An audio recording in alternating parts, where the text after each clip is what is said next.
बिस्मिल्लाहिर्रहमानिर्रहीम। अस्सलाम वालेकुम फ्रेंड्स, कैसे हैं आप सब लोग। मैं हूं समरीन और आप लोग देख रहे हैं समर्स किचन। आज आपके साथ रमज़ान स्पेशल में चिकन टिक्का की एक ऐसी रेसिपी शेयर करने जा रही हूं जिसके साथ हम वेरिएशन करके बहुत सारी नई रेसिपीज़ तैयार कर सकते हैं। आज की इस रेसिपी के लिए ना तो आपको ओवन की ज़रूरत पड़ेगी और ना ही ग्रिल की।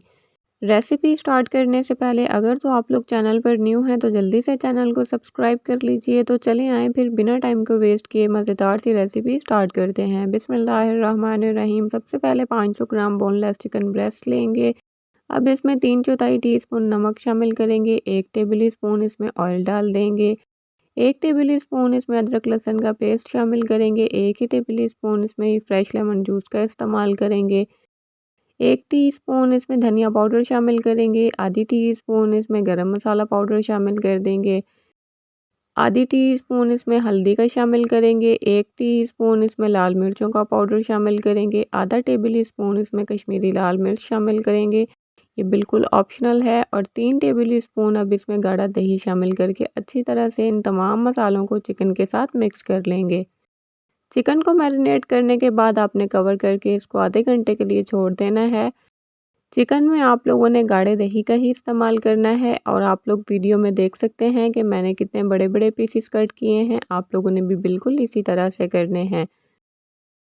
तो चलें आए अब हम चिकन को मैरिनेट करने के बाद एक फ्लैट पैन का इस्तेमाल करेंगे। उसमें हम 1 से 2 टेबल स्पून ऑयल डाल देंगे और ब्रश की मदद से ऑयल को अच्छी तरह से पैन के ऊपर फैला देंगे।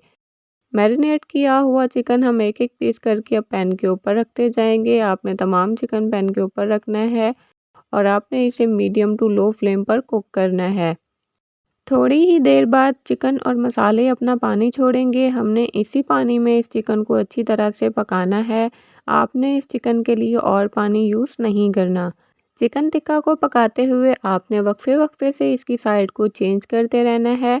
चिकन पीसीस को आप लोगों ने पानी ड्राई होने तक और इस पर आपकी मर्ज़ी का कलर आने तक आपने इसे पका लेना है।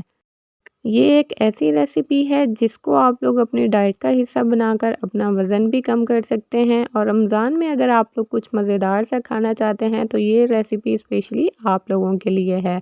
और अगर आप लोग इसको अपनी कीटो डाइट का हिस्सा बनाते हैं तो आपने इसमें नॉर्मल ऑयल की जगह कोकोनट ऑयल या आलमंड ऑयल का इस्तेमाल ही करना है। मुझे पूरी उम्मीद है कि रूटीन से हट के आज की ये हेल्दी रेसिपी आप लोगों को बहुत ज़्यादा पसंद आई होगी। वीडियो अच्छी लगी हो तो ज़्यादा से ज़्यादा शेयर कीजिएगा फ्रेंड्स में और फैमिलीज़ में, ताकि ज़्यादा से ज़्यादा लोग इसे अपनी डाइट का हिस्सा बना सकें। तो चलें फिर मिलते हैं एक नई वीडियो के साथ। तब तक के लिए अपना बहुत सारा ख्याल रखिएगा। दुआओं में मुझे याद रखिएगा। अल्लाह हाफ़िज़।